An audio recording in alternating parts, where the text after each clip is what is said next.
Ce que vous ne savez pas sur les arythmies cardiaques. Les arythmies cardiaques sont un problème assez fréquent. Plus de détails ci-dessous. Les arythmies cardiaques sont un trouble qui affecte de nombreuses personnes. Chez Améliore ta santé, nous avons d'ailleurs plusieurs fois abordé ce sujet. Cependant, il existe certains aspects de cette maladie que vous ne connaissez peut-être pas encore. Les arythmies sont une altération du rythme cardiaque. Quand le cœur bat trop vite, trop doucement ou à un rythme irrégulier, ce sont des signaux qui alertent de leur présence. Dans cet article, nous verrons quelques aspects des arythmies cardiaques qu'il faut avoir à l'esprit. Cela est important, car cette maladie affecte plus de 50% de la population. Connaître les arythmies cardiaques. Électrophysiologie, une preuve efficace. L'électrophysiologie est un examen qui se réalise pour diagnostiquer les personnes qui souffrent d'arythmies. Cet examen permet de déterminer le type d'arythmie dont les patients souffrent, la gravité, où elle se produit exactement ainsi que les troubles qu'elle cause. Cet examen est très important, car il permet d'ajuster le traitement pour éviter de perdre du temps à essayer des options qui n'améliorent pas le problème des patients.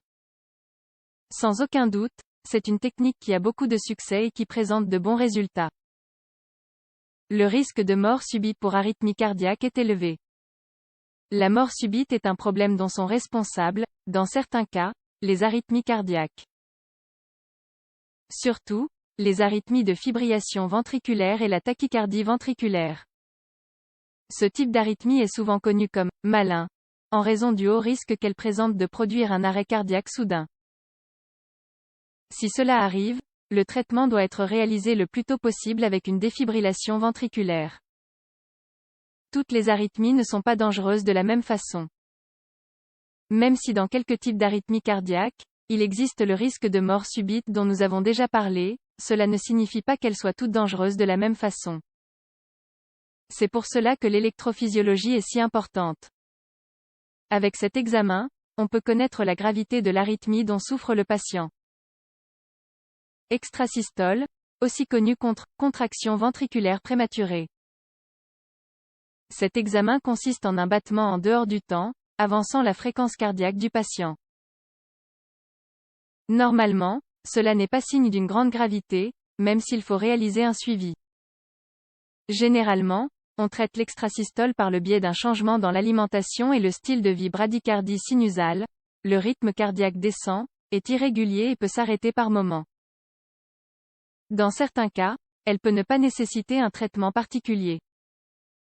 Cependant, si la situation s'aggrave, on peut avoir besoin d'utiliser un stimulateur cardiaque. Fibrillation ventriculaire, c'est un type de cardiopathie que nous avons déjà mentionné et qui peut mettre la vie du patient en danger, provoquant un arrêt cardiaque soudain qui peut le mener à la mort.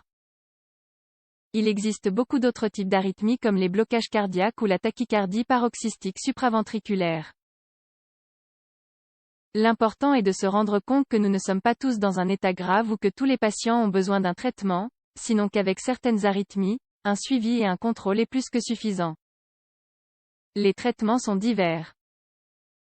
Même si toutes les arythmies cardiaques ne sont pas également graves, la même chose arrive avec les traitements. Comme nous avons déjà pu le voir, dans certains cas le traitement consiste en un suivi et un contrôle adéquat. En d'autres cas, peut-être qu'il est nécessaire d'abandonner des habitudes nocives comme le tabac et l'alcool et d'améliorer son régime alimentaire. Cependant, s'il est vrai qu'en de nombreuses occasions, les arythmies doivent être traitées à travers de médicaments. Mais toutes ne sont pas les mêmes. Cela dépendra du patient, du type d'arythmie dont il souffre et de sa gravité. Ainsi, il existe un traitement connu comme ablation avec radiofréquence, qui se réalise par le biais d'études électrophysiologiques. On arrive à éradiquer l'arythmie par le biais d'une petite brûlure qui détruit le tissu cardiaque qui cause l'arythmie.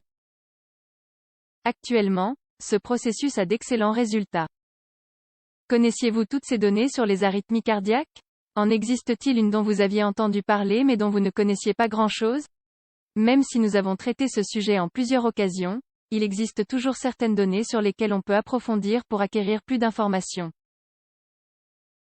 Ainsi, nous rappelons que les études continuent de chercher de nouvelles formes d'aborder ce type de maladie. Pour autant, même si nous avons mentionné plusieurs traitements, il se peut que plus tard il en apparaisse un nouveau que, sans aucun doute, nous partagerons avec vous.